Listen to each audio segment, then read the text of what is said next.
During World War II, there was a lot of censorship, especially self-censorship.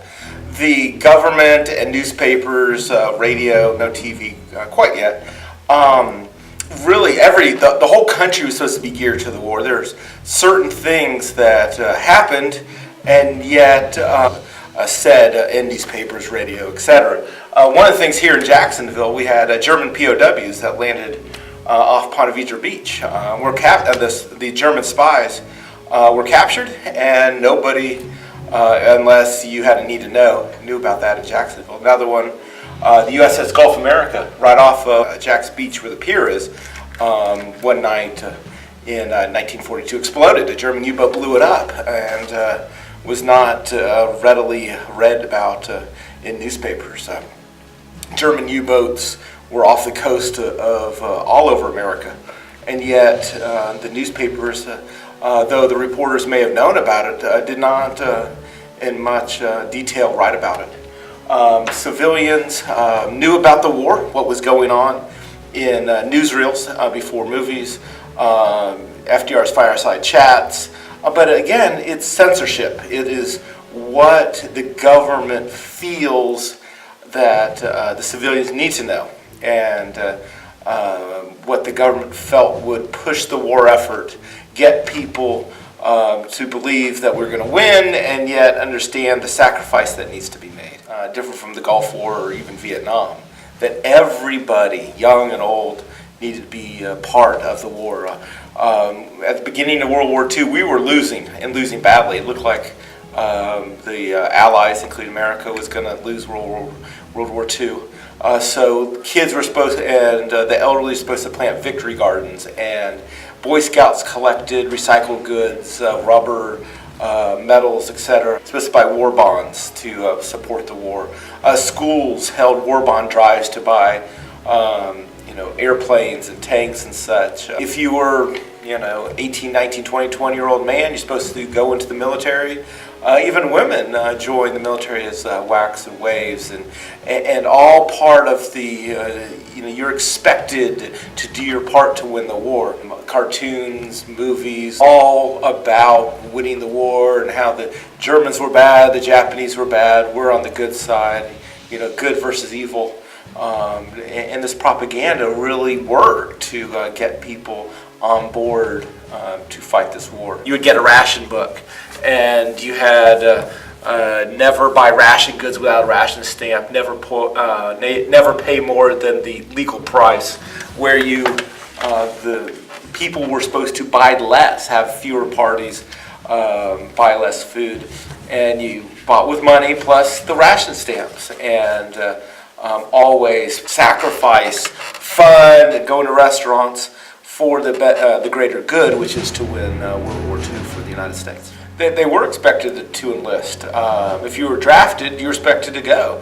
If I think Captain America, which the cartoon came about during this time, was you were expected, if you were a young man, to join the war effort. The vast majority are going to want to go serve the country, and by the end of the war, millions will do that, and will come back with a great sense of pride and patriotism from the war.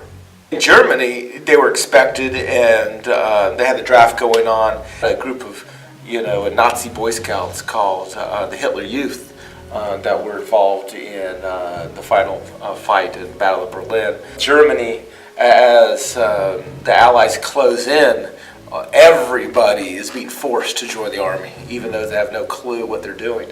They're not very successful, and they're under a dictatorship where you are ordered to fight, and many wanted to. That they believed in the Nazi message that of a greater Third Reich Germany.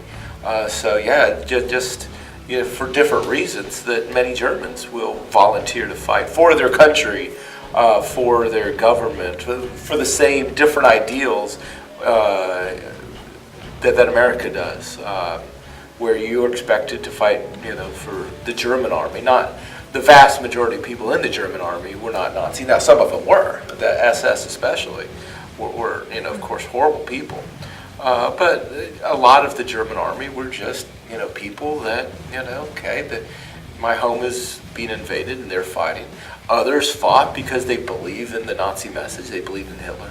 You know, people in all different countries fight for different reasons, whether they want to fight or they have to fight. They're still in uniform, they have a gun, and they're ordered to do what they need to do. They have extreme propaganda going out. Movies were all about the rise of Germany, and the Aryans are supposedly the more evolved, and other races are lesser than the German people, and subhuman are the Jews. And all these ideas are formed in Germany, and they're believing it, and they're many are pushed by this propaganda to really believe that they are superhuman and join the war effort as a result of that. And this belief, this racism will lead them to horrible, horrible things, of course, with the Holocaust. But they're all affected, by all of this to support the war effort. Similar, but of course different than the propaganda in America to support the war effort. Often we call the Germans Krauts. We made them just like the Japanese, much more toward the Japanese side, the racist propaganda to make Americans think that the Japanese were not, human, like, more like rats or something than American civilians. Somehow the Japanese are different. We used a lot of racist propaganda. At the same time, with Germany, we used a lot of calling them Krauts, making them seem big and mean, and we push this, and it's true, the dictatorship that we don't want to spread. We use the swastika as a symbol of hate, and the boot stomping on people as part of the propaganda that the German people as a whole are evil, and by killing them and destroying their cities, we're actually doing good, because good versus evil, they're on the evil side, we're on the good side. And again, the propaganda pushed that the Germans aren't like us. They're evil. The Japanese are evil, and that's why it's okay to destroy the cities. It is okay to kill them and go to war against them. World War II is a huge turning point. Whether the African American soldiers and sailors and Marines that come back that have done outstanding jobs.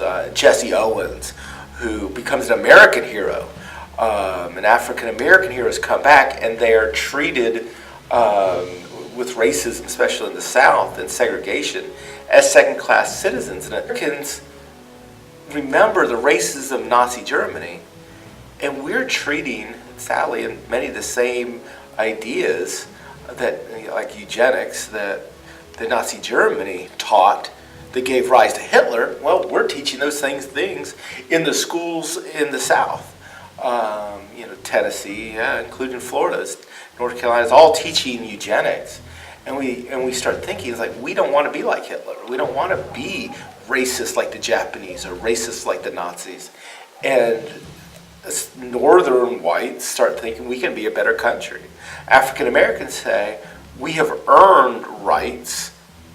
And after World War II, they're going to demand it. Like literally, right after World War II, come the protests that will grow into Brown versus Board education, that grows into Montgomery bus boycott, that grows into the mid-'60s African American civil rights with the Civil Rights Act and Voting Rights Act. And all that comes, African American civil rights comes from World War II. Another one, women's rights. Rosie the River during World War II, she's immediately fired, she goes home, but she trains and educates her daughter that they could do anything. And then 25 years later, their daughters have graduated college, and they expect to get jobs like Mom had in World War II. Just all sorts of different things of being part of the United Nations and fighting around the world, fighting communism a lot, communists and fighting dictatorship, just like the Nazis. We use a lot of the same ideas that we have to be more involved in the world. Society changes with African Americans and women. Technology will grow. America becomes the number one economic world power, military world power, right after World War II. Where people live. People moved from the Northeast, the factory jobs, down to Florida, Texas, California, the Sun Belt with technology jobs. America is far, far different. A lot of one of the big ones here in Florida, the space race. We take German Nazis and we bring them to Kennedy Space Center to make rockets. The same Nazis that were making V-2 rockets that blitzed London are now making rockets in Cape Canaveral. Technologies, radar, sonar, television, all come from the technologies that were first started during World War II. Computers were first started in World War II to beat the Nazis and bombing and such. Atomic bombs, of course, ended World War II, and all the next 50 years after World War II, we were under the threat of World War III and nuclear annihilation. Even now with North Korea and the issues with North Korea atomic bombs, well, America first created that atomic bomb during World War II. So many of the issues, good things, civil rights, women's rights, that come from World War II, and also bad things like the threat of nuclear war come from World War II. It would not be the same country if it was not for the great men and women, the greatest generation that fought in World War II.